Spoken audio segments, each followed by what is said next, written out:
इटावा जिले के दंदारपुर गांव में कथावाचकों के साथ हुई अमानवीय और अपमानजनक घटना ने प्रदेश की राजनीति को एक बार फिर जातिगत विवाद की आग में झोंक दिया है। घटना में कथित तौर पर यादव जाति के दो कथावाचकों मुकुटमणि यादव और उनके सहयोगी संत सिंह यादव के साथ कथित तौर पर ऊंची जाति के लोगों द्वारा दुर्व्यवहार किया गया। उनके बाल जबरन मुंडवा दिए गए और अपमानित किया गया। ये मामला महज एक आपराधिक घटना नहीं रह गया है, बल्कि जातीय भेदभाव और सामाजिक विभाजन की गहराई को उजागर करने वाला मुद्दा बन चुका है। इस पूरे घटनाक्रम पर समाजवादी पार्टी के अध्यक्ष अखिलेश यादव ने जोरदार प्रतिक्रिया दी है। लखनऊ में आयोजित प्रेस कॉन्फ्रेंस में अखिलेश यादव ने न सिर्फ इस घटना की निंदा की, बल्कि बड़े कथावाचकों को लेकर भी सवाल खड़े कर दिए। उन्होंने कहा कि आज कुछ कथावाचक ऐसे हो गए हैं जो कथा के लिए 50 लाख रुपए तक लेते हैं। उन्होंने बागेश्वर धाम के धीरेन्द्र शास्त्री का नाम लेते हुए कहा, किसी की इतनी हैसियत है कि धीरेन्द्र शास्त्री को अपने घर कथा के लिए बुला ले। कोई अंडर टेबल लेता है या नहीं, ये पता करवा लीजिए।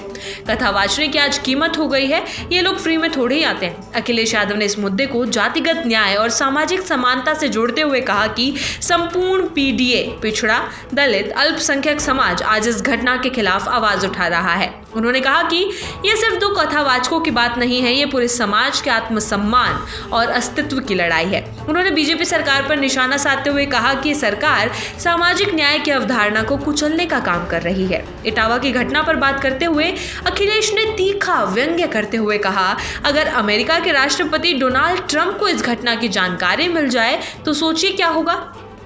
ये लोग कहते हैं कि हम सुबह 4 बजे उठते हैं, लेकिन इटावा में रात भर कथावाचकों का अपमान होता रहा और कोई सुनने वाला नहीं था।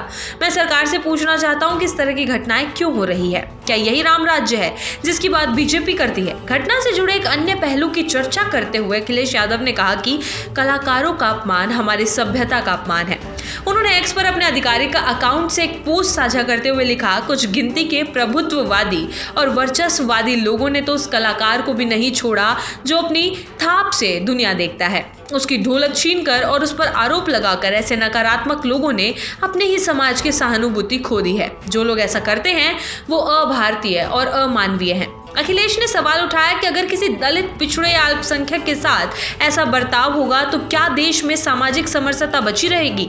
क्या भारत की आत्मा को इस तरह कुचला जा सकता है? सपा प्रमुख ने बीजेपी पर सीधा हमला बोलते हुए कहा कि सत्ता के मद में चूर लोग सामाजिक ताने बाने को तोड़ने का काम कर रहे हैं। उन्होंने कहा कि बीजेपी के शासन में जातिवादी मानसिकता को बढ़ावा मिल रहा है और ये घटना उसी मानसिकता की उपज है। उन्होंने कहा कि प्रदेश सरकार को चाहिए कि वो दोषियों के खिलाफ सख्त कार्रवाई करे और पीड़ितों को न्याय दिलाए। इटावा की ये घटना न सिर्फ एक आपराधिक मामला है, बल्कि देश में जातिगत भेदभाव की जड़ें कितनी गहरी है इसका एक ज्वलंत उदाहरण भी है। जहां एक और धार्मिक कथावाचन की परंपरा समाज में आध्यात्मिक शांति और भाईचारे का प्रतीक मानी जाती है, वहीं दूसरी ओर कथावाचकों के साथ जाति के नाम पर किया गया ये व्यवहार हमारी सामाजिक चेतना को झकझोरने वाला है। राजनीतिक गलियारों में इस मुद्दे को लेकर घमासान मचा है, लेकिन असल सवाल ये है कि क्या केवल बयानबाजी से सामाजिक बदलाव आएगा? क्या पीड़ितों को न्याय मिल पाएगा या ये घटना भी बाकी मामलों की तरह धीरे धीरे भूल की परतों में दब जाएगी?